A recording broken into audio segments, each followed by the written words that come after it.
Seigneur, que ta grâce, seule ta grâce. Nous voulons instaurer un état de droit. Et dans un état de droit, il y a une justice indépendante. Ce n'est pas à l'individu Félix Tshisekedi de commencer à faire justice.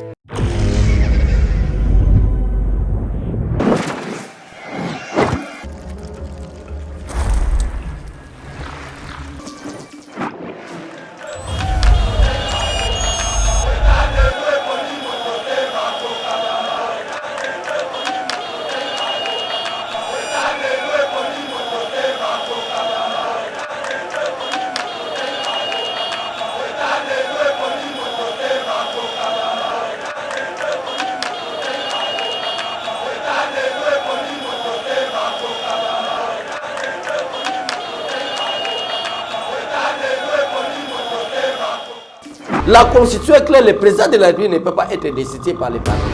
Mais vu Théodore Ngoy, a vu l'être commis dans le président du Sénat, a commis dans le président de l'Assemblée nationale, par rapport à la violation de la constitution du président de la République. Pour faire quoi? Je ne sais pas. Parce que ce n'est pas le pouvoir.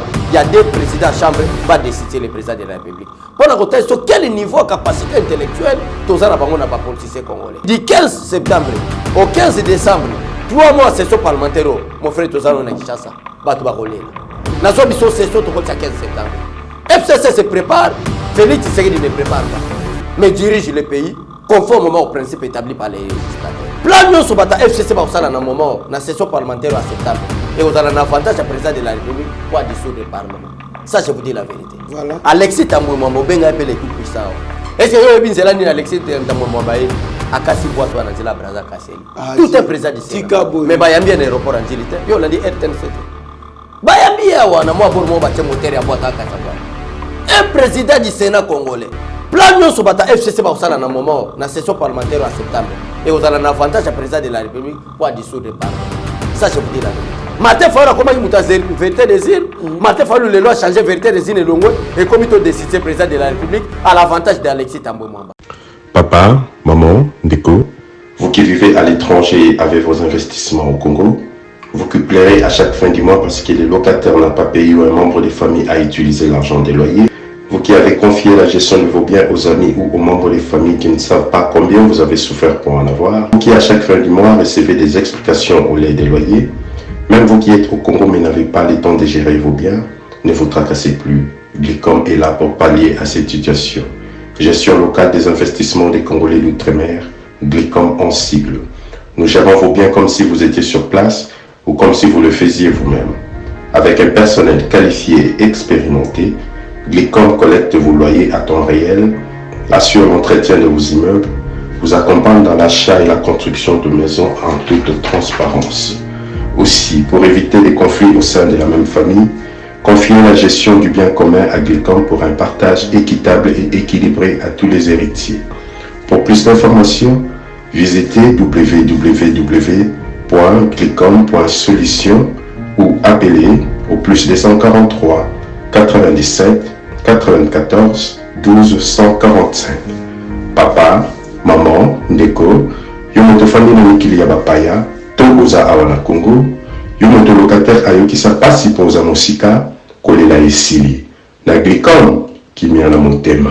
Bonjour mesdames et messieurs, bienvenue dans notre émission Éveil Patriotique, une émission Oyo. Toserva Kabino à travers l'actualité en Boka Ambition Pétoali, qu'on peut sa proposition, na konzi de sorte que baye bala ko s'imprégner na proposition na biso na pe basa le yango et ko kipe ko contribuer na avancement ou soit développement ya Mboka Ambition na mwana mboka avec chaud les trouver va beta lisolo ya politique sire likambo o eningisi bongo mboka na biso vraiment et alaki lokola kake na matoi pe na mitema ba congolais oyo Moïka Sange a déclaré ki bongo na Radio Kapi pour na koloba ke il faut président azala eli na ba grand électeur c'est-à-dire na suffrage universel indirect. Donc biso ba congolais petit peuple to voter ba député yé sima ko voter président de la République pona yé alobi un mboko kozala muke dede et kozala que président légitimité na la contester te bandi mayango pour éviter ba conflit post-électoral. Donc au bête les sous solo ya IDPS ali ko linga ko honorer ba martyr na ye dimanche o ya le 20 septembre. Alors na mboka bechole to kota na mozindo pe to lokota ba actualité bisusu ya mboka na biso mwana mboka bechole mbote ndeko na nga Trésor Kandolo mbote batu nyoso bazolanda biso na cadre éveil patriotique na ndenge ya info par rapport à makambu oyo Kandolo atangeli biso makambu tokosolo na bino information tokopesa na cadre veille patriotique. Merci vraiment santé za malamu. Tout va très bien. Merci beaucoup moi mboka bechole to ali ko singa na Nzambe abikisa yo na kosu peri wali kotungisa yo ba congolais ba na posa mungongo na yo ezala na bo pikiliki en tout cas ndenge elongo bani po au servir bango kitoko. Je profite de cette occasion pour souhaiter na pasteur nanga mon père spirituel Jean-Claude Tita joyeux anniversaire pasteur ya Laborne Pierre de l'Angle Yanjil. En tout cas, joyeux anniversaire mon papa Zambia Pambola Bino Bakisabino et Soussou Ebele. Et joyeux anniversaire à ma petite sœur chérie Judith Kandolo qui fête son anniversaire aujourd'hui. En tout cas, Zamba Pambola yo pe Bakisa Ebele au vivre longtemps pe ministère na yo ekende liboso. Membre Bechole tango yoka ki déclaration il y a Alphonse Ngoïka Sanji le tout puissant Ngoïka Sanji. Il y a Kassai Oriental, ancien gouverneur, il y a Kassai Oriental. À lobby, il faut président Azala Eli au suffrage universel indirect, c'est-à-dire na ba député, bisotoponi, ba député, si ma député, ba voter président de la République pour résoudre le problème. Il y a Mbongo et puis qu'on résoudre le problème, il y a doute et conflit. Il y a légitimité, doute, bazo estimé qu'il y a la légitimité, mais tant qu'on va voter dans l'Assemblée, on va supposer que, en tout cas, tout va voter, bazali, et belé, bonaboualeki, pe, milinga kozalate, par rapport à n'engue président Sika, Ali, Kovive Yango, réaction à Ali Ndengeni. Merci beaucoup, Ndekonanga Trésor Kandolo. Merci vraiment na question malamu. Ozo, eza situation moko ozo créé ba base na ba réseaux sociaux. Parce que c'était même une formation politique ezali na kati kinga kati. Makambongo ikasanja lobi wana. Ya ko kende élection na nzela na ba voix moko indirect. Ozo mona vraiment que bazo sala makambo comme si batu mo batanga te komba na mike. Parce que nyonso na mboka na biso eza organisé manière na ngope ya ko salela ezali. Na ba moyen nyonso batu bazako luka parce que bango ne croyait pas. Joseph Kabila avec sa bande ne croyait pas que un jour Félix Tshisekedi a ko sa bambula oyo akoisi na présidence. Pour na bango bazako souhaiter soit la mort, s'il n'est pas mort, soit la destitution.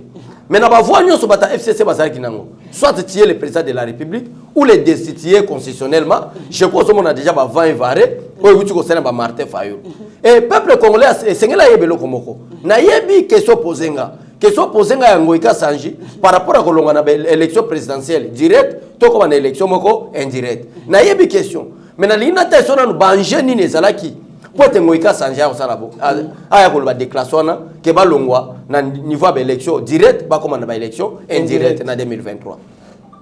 D'abord baké nani matinée politique na bango na kinga kati. Ba bengi bango. Batali complot pe plan diabolique nyonso bazalaki nango contre le président de la République. Ba moni ke récirité. Ba luki ba bomie je crois Kandolo tozana Kinshasa au moni combien de fois avion à président de la République batu balela kao balança la relance roquette. Ozolanda combien de fois Félix Tshisekedi a été tenté. Na ba voix wana ko bomba physiquement ba kokite ba bani maintenant ko utiliser opposition à Martin Fayulu. Comment est-ce que Martin Fayulu a kené na niveau justice pour justice à destituer. Mais chose grave on a se poser la question. Comme si au Congo il n'y a pas de politiciens, comme si au Congo il n'y a pas des intellectuels. La constitution est claire, le président de la République ne peut pas être destitué par le Parlement. Mais Bazui Théodore Ngoy a vu l'être commis na président et à Sénat, a commis na présidente et à l'Assemblée nationale par rapport à la violation de la constitution au président de la République. Pour faire quoi? Je ne sais pas. Parce que ce n'est pas le pouvoir. Il y a des présidents à la Chambre qui vont destituer le président de la République. Pour la côté, sur quel niveau de capacité intellectuelle, tous les gens n'ont pas politicien congolais. Répondez un peu Ngoïka Sanji.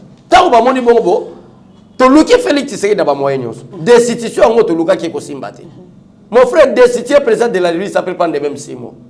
Pose à procédure en procédure. Et puis, on attend 6 mois, il n'y a pas autant la bino. Il n'y a pas autant la bino. Il y a wana au côté des gens maloba. Tout ce qui c'est nyonso zo salema wana. Na matinée politique wana. Septembre au le 15. Oh session parlementaire zo banda bi obito benga bongo session budgétaire. Et ça session ya banje nyonso. Du 15 septembre au 15 décembre. 3 mois session parlementaire. Mon frère Tozano na Kinshasa. Batu ba kolela. Na zo biso session to 15 septembre. FCC se prépare. Félix Tshisekedi ne prépare pas. Mais dirige le pays conformément aux principes établis par les législateurs. Il ne prépare pas. Félix ne calcule ni Kabila, moins encore le FCC. Félix Tshisekedi a calculé mon côté. Mais il est en train de voir comment on peut faire développer le pays qui a été détruit pendant longtemps. Maintenant, on a vu cette opposition créée, opposition Constance, Martin Fayulu. Pour destituer Jean-Marc, il faut utiliser un député de l'opposition.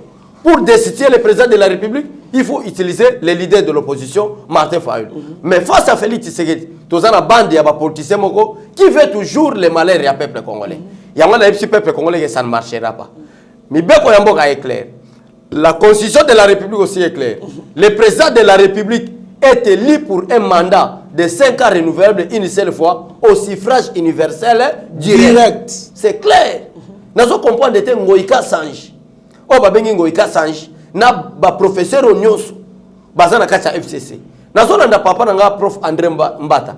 Azoba na kacha FCC baza pe na ba constitutionnaliste. Nazona de calmement. Mais professeur Mbata zo se poser question, mais capacité intellectuelle. Il y a ba constitutionnaliste Onyos bazana nga ba FCC baza wapi. Pourquoi tant ba kenda ba réunion ou soit ba matinée politique na bango na Joseph Kabila, ba constitutionnaliste wana ba yakate. Parce que tout est défini par la constitution de la République démocratique du Congo. Oyebi, ndenge zona bawana. Bango bazo buleke bazo tia bakoka jambe peut-être pour compliquer le président de la République. Mais or que makambo bango bazo lo ça pousse même au président de la République. On a l'impression que septembre ça moi banger politique au Ligebele. Pour la bango bakanisi que bazo tia bakoka jambe peut-être pour bloquer le président de la République. Or que bakoka jambe bazo tia c'est pour pousser le président de la République de dissoudre le Parlement. Quand on ça je vous dis et je vous assure. Nyonso o FCC a kosala élection indirecte. Nyonso FCC a kosala tolingi boy. Nyonso o FCC a kosala na zoye bisayo lelo. Na peuple balanda biso na cadre de vie patriotique et vous avez un avantage à peuple. Vous cherchez le malais pour un homme, malais wane ko bongo na malam. Na zoye bisayo c'est ce ko ya. Imaginez-vous yo zo benga nanu Ngoïka Sanji le tout puissant. Non. Ngoïka Sanji ça le tout puissant. Le tout puissant. Muto ba benga voilà na ye moi si auto ko finga mokoza mboka fini première dame Yohana Bakangete, pourquoi pas tout le monde est tout puissant? Premièrement, peuple congolais sengela parce que on dit excusez la qualité tinde ngomo na basa ba sortie médiatique ba liko tout monde sous la population congolaise c'est parce que ba mabeo basala ba na ba zubi ya moté ce qui ba répondant qui est directement na tango moi na ya moi ça finga qui président et puis to madame la première dame na biso ce qui ba kanga qui ata moi na ye wana ba sambisi. Je pense qu'il ne pouvait plus se donner encore les leaks si aucun Koloba. Alors, tant qu'il y a se laisser aller là, n'importe qui, il peut se lever, insulter les chefs de l'État dans ma tweet. Combien de fois, quand j'ai insulté le président dans ma tweet, tout ça, on le laisse. Il est tout puissant. Merci beaucoup, Ndeko. Il y a un qui répondre. Oui. Félix Tshisekedi, ou régime à Félix Tshisekedi, ils ont calculé Batoté. Que on a touché. Félix Tshisekedi n'est pas un dictateur.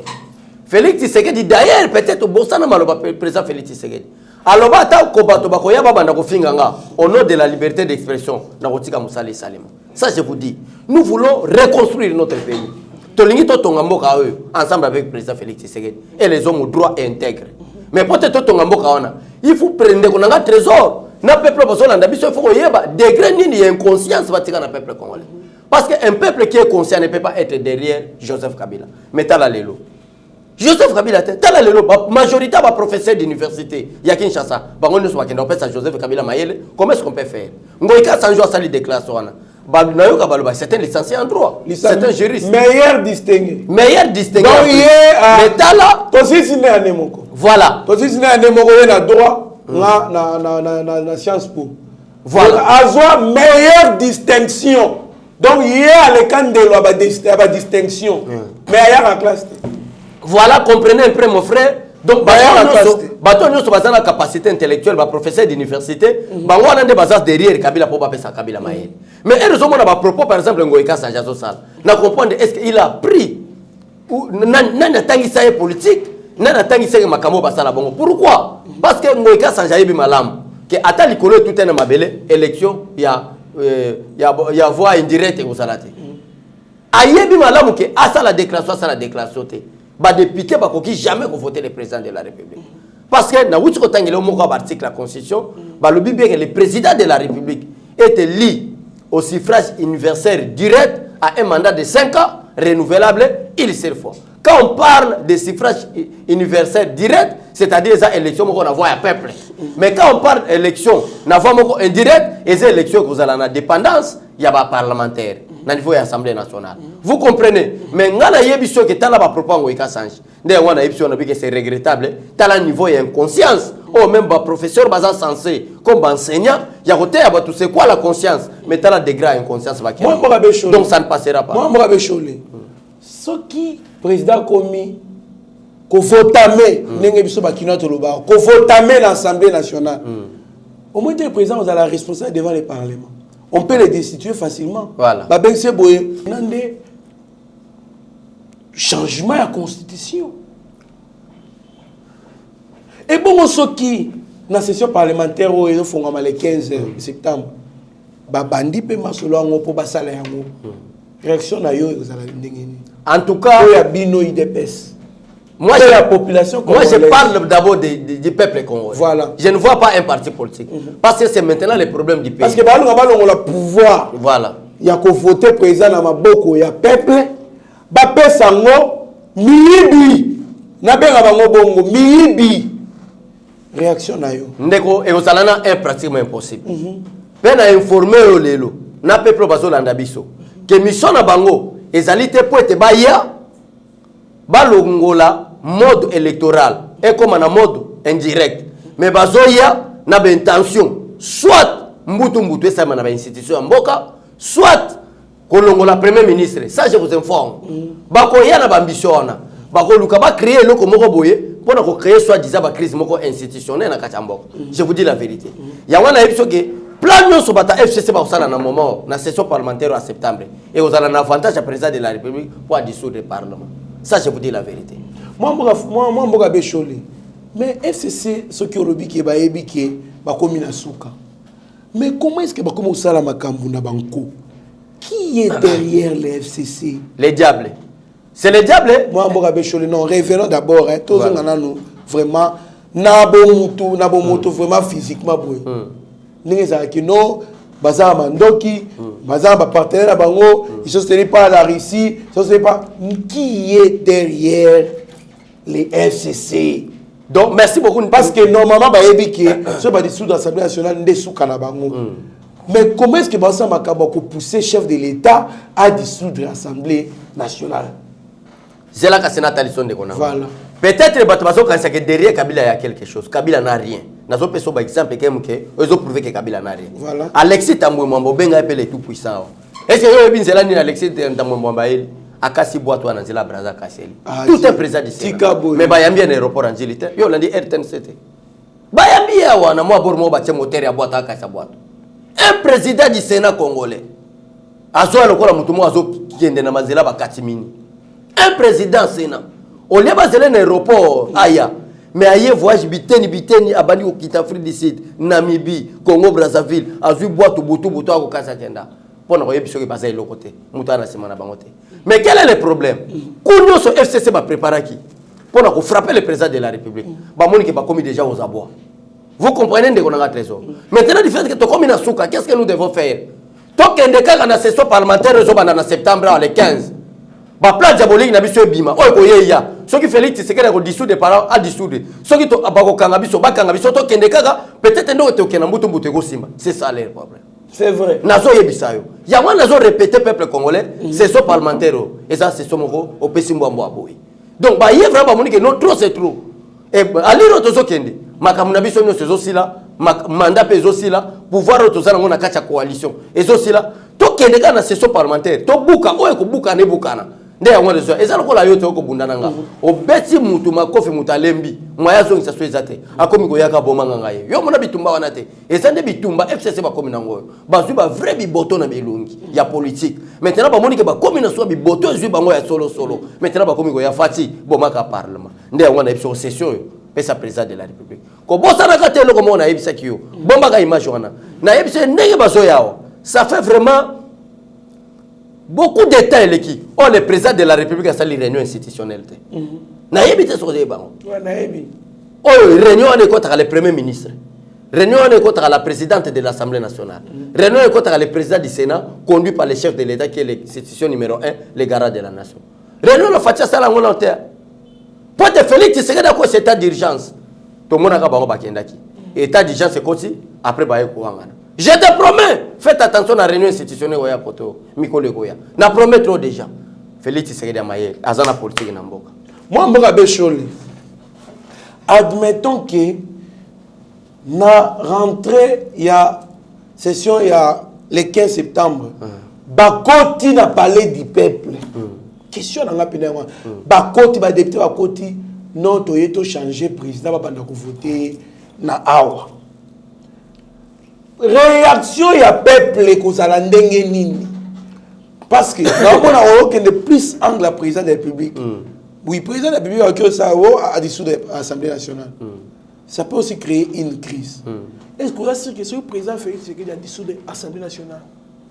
On a sûr que l'armée va les soutenir, la justice va les soutenir. Non, la dissolution de l'Assemblée nationale n'est pas un problème de l'armée, mon frère Kandolo. Ce n'est pas un problème de la police. Qu'est-ce que la police a à faire ou l'armée dans ma dissolution? Parce que non, tout le monde est belé dans Bamboka souci Afrique. Mais yo au moins on s'est dit est-ce que l'armée kozala? Attends d'abord que j'explique au Congolais. Tant que l'armée la police va d'accord. Mais qui a nommé toutes ces personnes-là au niveau de l'armée? C'est le président Félix Tshisekedi. Tshisekedi ne peut pas nommer n'importe qui. Ça c'est premièrement. Deuxièmement, jour Oyo ministre nani conseil d'État va passer raison à Jean-Marc Aboun pour te battre qui ne va contre l'Assemblée nationale. Armée ya quitté. La police sans armes, sans gaz. Batele mawana. Attends madame Jani Mabunda kotate.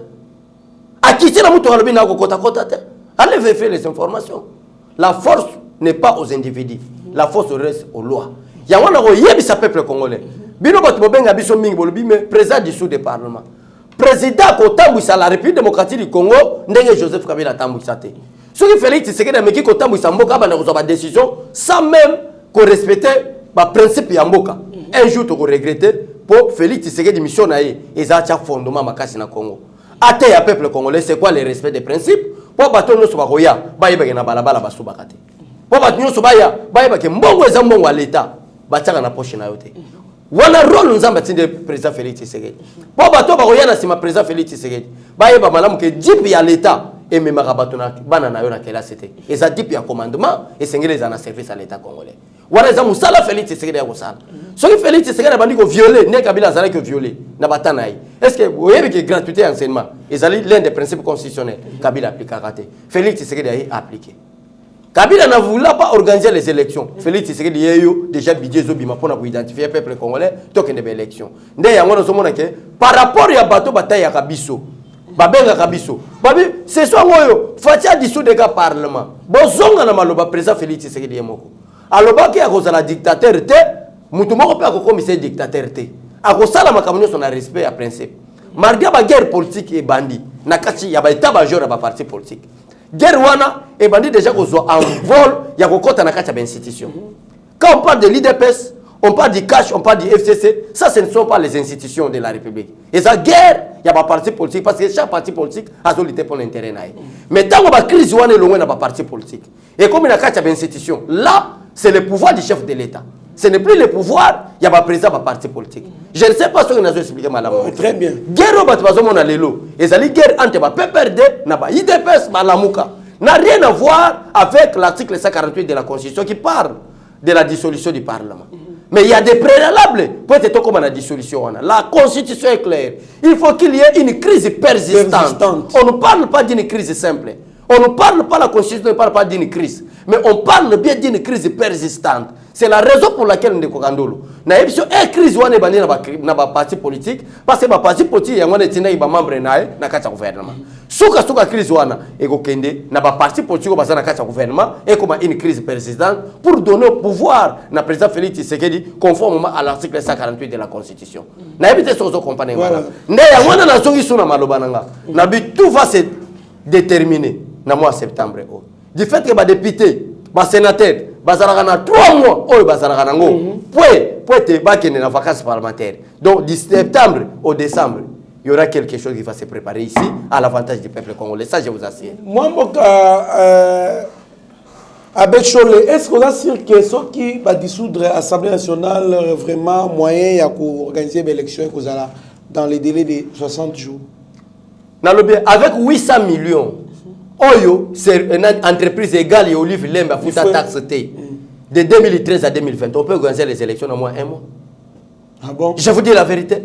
Mais à condition que pas c'est un mois. Mais à condition, c'est une obligation. Vous avez volé, vous devez détruire. Donc, obligation d'aller avant le bilan qu'on est il faut pas payer. Mon frère, Congo ne manque rien. Congo, n'est pas l'élection, tu as l'élection, na 12h30, na 13h, tu as résident Baramov. Tu tiens vraiment pas moyen na Congo. Congo est un bon côté. Mais bon ya Congo, on les a la na Congo et comment pour na individu. Individu a bon Congo tient na poche. Kabila zalaki entrepreneur té. Kabila zalaki patron société moroté. Mais vous ne posez pas de questions 500 milliards oh ya zarango zwabi. Bon ba congolais. Mais quand on tient le 500 milliards au Kabila détourné pendant 20 ans. Bah tiens on a service à peuple congolais. Congolais aux alacor comme quel peuple. Voilà 500 milliards. Sans compter badon à Sala Salabat. Sans compter badon à Sala Salabat. Donc, je suis un bon qui m'a dit. Il y a tout le monde au bas de biso. Sur le but que vous avez vraiment un homme logique au milieu du village. N'est pas tout bas. Au but que je suis vraiment au milieu. Au côté de la Félix, c'est ce que tu dis. Au moins, vous avez Bengo à dissoudre le cas parlement. Bateau Belletti, au moment où l'élo oyo. Gloire à Dieu. Makambo ya Martin Foy, la justice n'a pas n'est pas rejeté. Parce que ça façon qu'on peut ça baisse dans mon toit comme des gens dans souka. Mon toit a détourné $50. Ok, ne vous pas ça qui déclare ça, mon boy. Bon, on peut ça baisse. Bon, on peut ça succès. Tala Félix, c'est que des kangisi. Nous avons besoin de le comprendre. Pour le retard, ça va tourner. Batumsu, tout ça, pour le kanga bango, pour le repère ça baisse. Ko compliqué ma camboté. Batumsu basala. Ok, ne vous yiba $800 no yomoko. Ok, ne vous détourner $50 mak mukeba na ndenge na yomoko. Après, aussi, combien de batalamuka lelo balongwe lamuka? Et ceux qui Félix, c'est que des gens politique peut-être un bateau bako sakaye. Mikos na ba réseaux sociaux. Azo mikos est mon réseaux sociaux Félix c'est di kanga Martin Fayulu. Tala Martin Fayulu yo rasili. Soka leki agondi mateye. Tala lelo ndenge Mike Mukebai. Tala lelo marche lelo. Nazo ebiso marche ezate za marche ba réseaux sociaux. Et ça marche ya ba réseaux sociaux. Na ko ebiso makamba solo. N'a rien à voir na marche au IDP ça sala ou peuple congolais ça sala. Ezaki marche ba réseaux sociaux. Marche ba sala pour quel objectif? Quelle est l'importance de la marche? Martin Fayulu n'est pas interpellé dans la justice. Il est libre. Ça la marche pourquoi? Bissobeto quand Martin Fayulu Félix donné à tout le monde. Mais moi mboka Bechole en tout cas il passe mingi kotala makambo ele kana mboka na biso vraiment il passe mingi ya wana normalement il fallait qu'il toko ya kana makambo boy. Normalement un président de la République ne peut pas être un commerçant. Une première dame commerçante.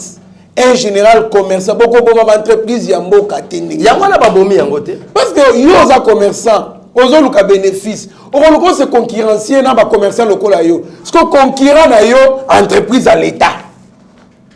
Mais c'est normal. C'est normal que la société à Congo pour y avoir un matin. Et on fait la taxe. Et à l'IPAS, il y a des gens qui se tiennent aux élections, au suffrage universel indirect. Les grands électeurs. Moutou, grands électeurs, Moïbi. Qu'est-ce que tu as fait de chez vous, chez toi? Et là, on dit, nous saluons pas. Imaginez-vous, Batouba Pessa, le col député. N'a évité sur l'andi, déclaration avec Mike Mukebai. Vieux Mike Mukebai, vraiment, Zamba Pambola. Talanano makambu ba révélation mukeba comme on peut s'abisoler. Donc ndenge Daniel Saf azala kawana azane mutape perdre. Oui oui. Daniel Saf. C'est Marc Mukeba qui déclare. Oui oui. Azane mutape perdre. Tala degré Où est-ce qu'ils ont une arme non conventionnelle bimasiko? T'as la degré à conception moi. Zéla na Nathalie Soyaya. Et tiens, tu sais que Koufi, to rasop na moment rasop au to zabenga bon rassemblement. Président Félix Tshisekedi élu président et un rassemblement. Combien de fois ndeko na biso Daniel Saf azako senga président Félix Tshisekedi visa voyage abetene match zo visa bimandi bande mboko. Combien de fois Daniel Saf azala ko yana limité wana zo biso makambo za siri soko luko vérifier kenanda ko lelo ko liate et senga Félix Tshisekedi apesa mo lelo po ba kenda kolia. Daniel Saf à l'époque était considéré comme journaliste auprès du président Félix Tshisekedi des rassemblements. Ok, c'était un agent de renseignement avec le président Félix Tshisekedi qui travaillait pour l'intérêt il y a opposant Mousso Bazana Bango lelo na boyna tanga bakombo. Osola nande konanga. Mais lelo oyo, tant vieux Mike Mukeba zoloba, tala degré bassesse ya ba politicien bazana ngo. Oyebi musala ni Daniel Safa sala. So so mona zo chat choko wana azozwa ni nabino oyo. Ache yombo na mutu. Si azozwa yombo azocha na mutu, ayeko to azo chat choko yo oyebi mboka azozwa abi. Tala musala sala. Babia Kalingi Suki. Voilà. Un député, ça c'est manque d'éducation politique mon frère. Ça c'est manque d'encadrement politique. Oh Daniel Safa a manifesté. Merci vraiment vieux Mukeba. Au moment Daniel Safa lelo zoloba, Daniel Safa ko gang. Ti lomota la sima. Regardez indiscipline. Si azoloba ti lomota la sima, owele ni matamba wana Daniel Safa. Abosani ke mongo oyo lelo mnenga zawana, c'est Félix Tshisekedi azako zo so en famille naye. Daniel Saf. Vraiment. Et les tala musala Daniel Saf comment sala. Pour le peuple ba kena ko pesa batu, lokwa ba Daniel Saf ba député. Ba biloko sumo ba lokoti bango, soki wabi ba komisi bango ba député. Ba so ba payroll la député.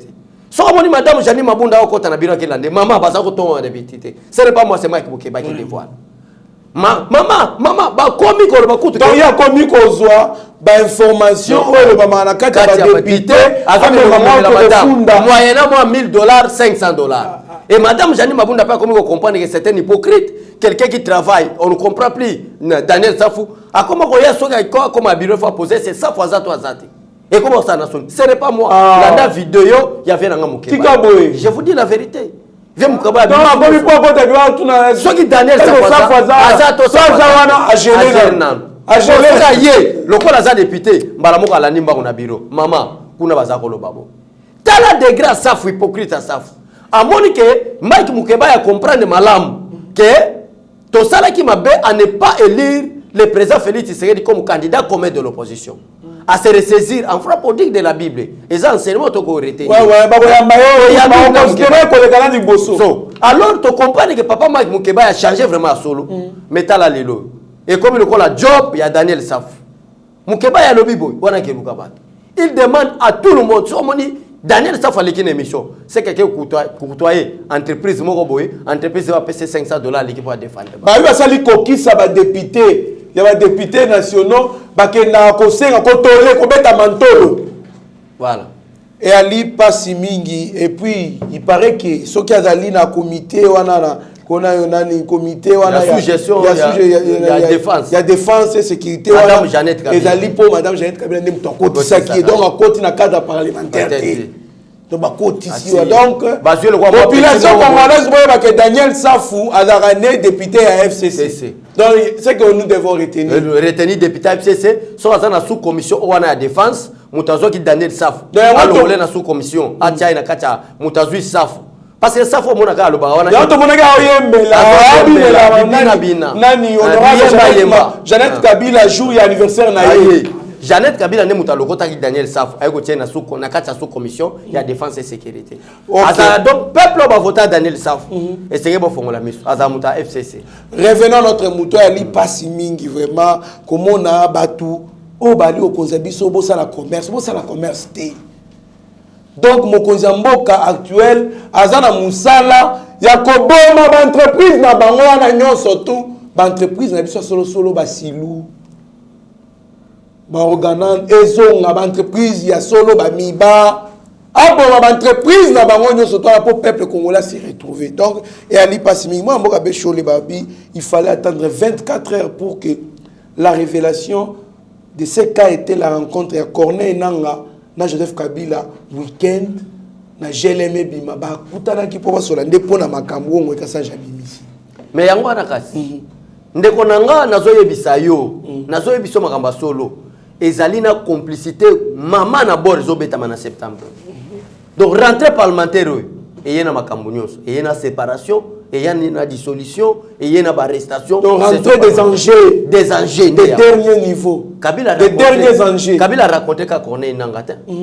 A raconté qu'à Albert Yuma. A raconté qu'à Albert Yuma. A raconté Corneille Nanga. A bengi réunion à Chadari à Batunaye. Mais Corneille Nanga est l'ancien président Yasseni. Papa. Mais pourquoi Zoké Koutananaye? Lui, ancien président de la République. Pour de quelles raisons? Maintenant, il va s'engager sa force. Koka moite, soko yoki lobby, Martin Fayulu pa kinga katiba ke kutana. Parce que ça dio. Nazo lobelo makamba solo yeba lelo. Et ça dio zo betama tous unis contre Félix Tshisekedi en 2023. Yango na koseka na tout le monde. Non toka bateso na misi Martin Fayulu candidat ya nazo yebisa yo. Kanga révélation na yebisi lelo, peuple congolais mo bomba vidéo. Vital Kamerhe, Moïse Katumbi, Jean-Pierre Bemba, Martin Fayulu, Adolphe Mouzitou, ce sont l'actuel membre qui compose l'opposition maintenant. Mais quand moi Mikolo Koya, si Ozolanda Moïse Katumbi, Azosala la déclaration, il ne faut pas combattre Félix Tshisekedi. Il faut être un homme très sage pour la Namalobanaï. Cela veut dire pas que en 2023 vous allez candidater. Il est en train de préparer l'électorat naï. Mais un jour, comment est-ce que tu as retiré le pouvoir dans le président Félix Tshisekedi? Or, on l'a sous son pouvoir, Félix Tshisekedi est évité. Mais sous ce n'est pas Félix Tshisekedi a le peuple, Félix Tshisekedi a le Dieu tout-puissant. Point entrer, Moutaboto la Zate. Donc, bateau nous sommes dans l'élo, politicien l'élo. Bako sangana libo ke kalaté, bako mi l'engagement. Qui allait, nana koka ki kondima, que Martin Fayulu a zako boya Vital Kamerhe na rassemblement. Mais na marche à 15 millions, basimba ni po bandi ma élection, na machine à voter. Mais basimba na Kamerhe. Mais dans le moment où on a rassemblement, Vital Kamerhe avait écrit une lettre pour adresser au président Félix Tshisekedi à la région de Bisso, na Rassop, Moutaboya Martin Fayulu. Mais qu'est-ce qui a poussé comme vision moko? Les politiciens congolais sont des mystiques. Des politiciens congolais sont drôles.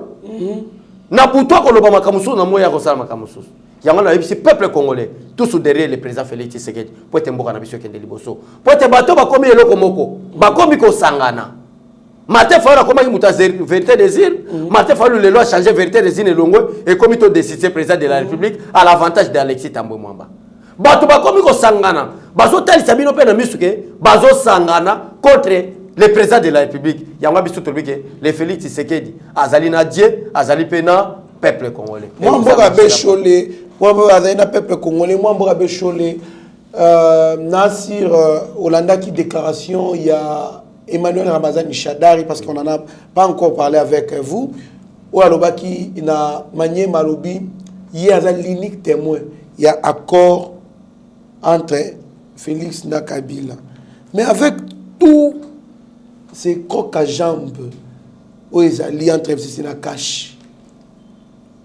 Boyokanizati, au vu de tous. Pourquoi pas bimisa ngopo nyonso be bagamba la moko. Yangwana kasi pona ko yebison de kokandolo ke bakosa ka peuple oaz inconscient. FCC basala na bango likopate. So sali likopana FCC ba kosimso touche na ba réseaux sociaux. Na cadre ya coalition Jean-Marc Kabunda kenda ki poto sala coalition. Poto za na kati ya coalition. Bake ba matie punda baboka na ba réseaux sociaux. Tala yeyo atiki opposition akomi na punda. Mais akoma ina punda lelo bo décider ya iso ponani. Faiblesse abata FCC. FCC so mona makambo ba daniel sa fo sala lelo. Bazana kuzaye ba vidéo. Lobi soka meki ko tengama ba ko ba vidéo ba sala nini ba ko bimisa. FCC ne joue pas. Soko sangani na bango kende pona kokufa pona libela. Soko meki ko bimana ka de vérité ba ba mbelo bo. Tala avec Mukuna. C'est l'ancien conseiller Joseph Kabila. L'ancien membre de la FCC, elle a compris que Joseph Kabila est plus que Lucifer lui-même. Il faut na longo. Ça c'est le rôle diabolisation ya bata FCC. Yango na zo bisoboyi. Lelo na zo dévoiler accord ya FCC cash. Oye yemba mana bato ala muka. Tukabimisa. Oye yemba mana bato dévoiler yango. Accord ya FCC cash ça qui nini. Moi Félix Tshisekedi, j'ai réussi l'élection présidentielle. Toi Joseph Kabila, tu as gagné la majorité parlementaire. Mettons-nous ensemble pour reconstruire le pays. C'est ça l'accord. C'est ça l'accord. C'est ça l'accord. Le contenu. Le contenu de l'accord. Moi, Félix Tshisekedi, j'ai gagné l'élection présidentielle et je suis le président de la République. Mais je ne peux pas travailler seul. Toi, Kabila, tu as gagné la majorité parlementaire. mettons-nous ensemble, moi, l'institution président de la République, avec votre majorité parlementaire, pour qu'on puisse travailler à l'avantage du peuple congolais. Il y a un accord au Kaka, Martin Fayoulou, Alamuka, Baganga Boutou Moy, tu signé accord Ezalaka, accord Ezalaka, accord Ndiangwana. Accord monsieur. En tout cas, pour ceux qui accord Ezalaka, il y a un nengo yebeli indiscipline à la FCC. Ce sont des personnes sans exact. Esprit faible. Accord to bimisa ba secret. Êtes-vous sûr que Chadari Mouto abimisa à terme hyperkit politique. Mouto ba bengana ina ndaku na ina régime Félix Tshisekedi, secrétaire permanent PPRD. Akomi kolela. Aya ba secret abimisa te ndenge boyebeli indiscipline politique za na batwana. Il n'y a pas de secret, secret zalaki qui travaillent ensemble pour l'intérêt du peuple congolais. Maintenant la ngambo ya batakabila bazalaki kubanga. Babi au la président de la République, au la politique à chasse à la sorcière. Yawa président Félix Tshisekedi abimisa giterbe. Je ne peux pas fouiner le passé pour nous rassurer bango. En dehors de ça, il n'y a rien. Merci beaucoup Mamborabe Cholé. Avant de tourner cette page, une dernière question sur Makambu Oetali Makambu. Il y a élection, il y a président indirectement. Est-ce que aux après, il y a mobiliser base nayo, Babima, Nanzela, jour ba député ba kovanda pour voter loi. Du fait que je suis l'un des présidents Parlement Debout, j'interpelle d'abord tous les présidents. Il y a Parlement Debout, il y a Union pour la démocratie et le progrès social qu'on appelle l'IDPS. Bisonde tozalaka symbole. Il y a quoi veiller peuple congolais. On a déjà yoka sotoza déjà naye, nazomona pasteur Gili, nazomona président Gilles Yazando, nazomona président Miyake, nazomona président René, nazomona tout le monde va président Parlement Debout nyos. To sangana parce que septembre et ça politique ya bangenios. Merci beaucoup Mamborabe Cholé. Une dernière question en un mot, l'IDPS veut honorer ses martyrs ce dimanche 20 septembre. Réaction Nayo à propos de martyrs et action. Yaya, Namona Nanga, le 26 décembre 2011, retour et tient Tshisekedi Awa. Namona, jour et battre record, il y a nombre de et ça dernier jour, il y a campagne tient Tshisekedi. Nanu ba empêcher Tshisekedi à quitter l'aéroport en Djilité. Tshisekedi a quitté la Nandolo. Biso tous à l'aéroport. Nandolo a quitté l'Aïnanda kuna tiki moi Sinaï. Du fait que c'était combattant du peuple. Albi non na kotika bana na aéroport. Abimi na mutu wa Yolanda batu. Batatanga babuleke ya uchi kuna a quitté la koto. Na aéroport koto batia banzete moi Tshisekedi a profité. Et de notre retour à la maison pour toi kozonga. Papa ba mort na mona le 26 décembre 2011 et ça langa somo. Wana premièrement. Deuxièmement de kokandolo. Na mona loko musuti lelo. Le 19 septembre, pendant la nuit, viennent en la sécurité, na butu na kuti bango comme poussière, batumbi bango. Batumbi bango. Donc quand vous parlez de la politique, un homme politique avéré, quand il parle de la politique, il ne peut pas oublier la lutte de l'IDPS. Surtout ni Martin Fayulu, parti politique naï. A koufé la tata moi cité. A koufé la tata moi na matchombete na lutte na politique. Mais l'IDPS a perdu plusieurs. Il y a des combattants. Il y a Jean-Marc Abound, en tant que président de l'IDPS, il faut décorer les martyrs à l'IDPS. Il faut fêter, il faut jubiler. Pour ça, et la communauté nationale, et la communauté internationale, que l'institution présidente de la République, Félix Tshisekedi, qui a voté dans la négociation, comme parlent les Chadari, comme parlent les autres membres du FCC. Mais si aujourd'hui Félix Tshisekedi a gagné les élections, c'est pour le sacrifice suprême aux Congolais pour organiser les élections. Et si vous posez des questions, pourquoi Batouana Bakoufaki? Parce que Bakena a réclamé que Kabila mandat de commune à Souka organiser l'élection, Bimisa Dauphin ne sera abîmé. Kabila Seliki. Pourquoi Bolo organiser l'élection Baketumba Batouana? Pourquoi Bato le 26 Bakoufaka? Bato le 26 Bakoufaka pourquoi tu sais que les Libanda Mboka Azoya Balbi bo empêcher ba yambete babomete. Et Félix Tshisekedi lui-même a risqué la mort. En 2006, na ba militaire baluka ba bomaye. Donc ezali façon à honorer en commençant de tient Tshisekedi wa Mulumba na ba combattant nyoso bakufa. Merci na ba ndeko nyoso ba CPR na biso. Merci na ba président nyoso ya Parlement Debout. Merci na IDPS na unité nationale. Peut-être des années IDPS nous sommes soudés, unis, ba Gili, ba Son, ba René, ba Gilles Yazandu tous toze lokomoko mutaza contre mutazate pona kutambula okende liboso. Merci beaucoup Mamboka Bécho. En tout cas, au rappelé que lokomoko ningisinga makila c'est le 26 décembre 2011. Banda na botamana na mona bibembeo na mona jowana te. Ngai na limwa na masina olekima ya mokali mai ya mopo ya brutu mpo ya mokali okiti Vodacom na droite quartier wana place wana masina na gauche nga na mwana ya place wana donc non loin du boulevard et pas na biso moi Mboka Bécho le na compta bibembi Voilà. non jour wana batira batuboye babomba batuboye na masasi ba jipele ke tirer doit faire en tout cas en dehors ya ba martyr je me suis scandolo. Oui. En dehors ya ba martyr o bato ba kufa toyeba mais ça na ba dispari. Des personnes ba bunga bozo kende marche. Bozo na kacha marche mais bozo kima wona muto bozo na kacha marche akangayo muta renseignement. Aucun ne peut porter disparu. Nous parlons seulement peut-être kana mort de moni. Mais il y a des disparus.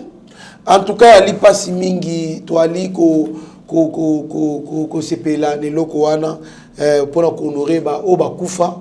En tout cas, c'est une bonne chose.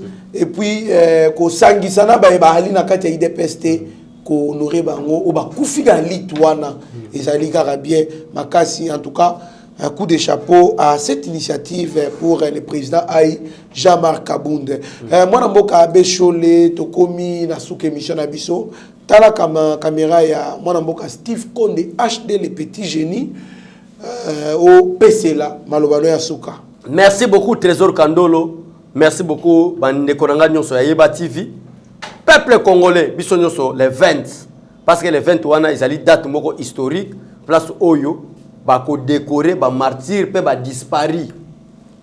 Pourquoi pas ba blessé nyonso ya lita IDPS pendant 37 ans jusqu'à ce que Félix Tshisekedi comme président de la République lelo. Pour le côté ça monde entier que pouvoir Félix Tshisekedi et ça pouvoir moko et outina ba corté ndenge ba siadari ba kanisaka et outina nzela ya sacrifice suprême ya peuple nae. Merci na bande konyos.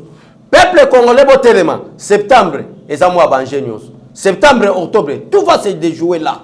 Yo mutolingi dissolution. Yo mutolingi boy. Biso nyos septembre na ouverture ya session parlementaire na Assemblée nationale. Que Dieu bénisse le peuple congolais. Que Dieu bénisse le président de la République. Pourquoi pas la nation congolaise. Bye bye et au revoir. Merci beaucoup à Bécholé. Que Dieu vous bénisse aussi. En tout cas, merci. Nabaïnyo surtout, Balanda Bisso, à Stéphane Kankou et moi, Jelou Kankou, la première aux États-Unis. Merci à Christian Kassemele, à l'architecte, finance Massamba, l'étudiant, l'ingénieur émanant de l'université de Sorbonne et sa charmante femme Arlette. Merci à Franklin Semi, merci à Patrick Chocho Kassongo, merci à Mbouta Mayola et Madame Glodine Zobo, merci à Massou Penzi, à tous ces mondes au Bandabiso, le professeur Jean-Pierre Moulumba et sa femme Maman Claude Kabouya, bon séjour à Kinshasa, Nabaïnyo, surtout Bandabiso, Bissira Bozami, en tout cas, Zambé à Batirabino. Merci à toute l'équipe de Eba TV, Steve Konde HD, les petits génies derrière la caméra, les grands réalisateurs, pourquoi pas Mitterrand Naya, pourquoi pas Pasteur Guili, pourquoi pas à Eric Moubiala, à tous ces mondes-là, au Baligosa, la force, il y a Eba TV, notre DG Shadrach Loholo. Restez branchés sur notre chaîne, vous ne serez en aucun cas, j'insiste beaucoup dessus, mieux vaut être maître de son silence que plutôt esclave de ses propres mots. Merci. Seigneur, que ta grâce, seule ta grâce. Nous voulons instaurer un état de droit. Et dans un état de droit, il y a une justice indépendante. Ce n'est pas à l'individu Félix Tshisekedi de commencer à faire justice.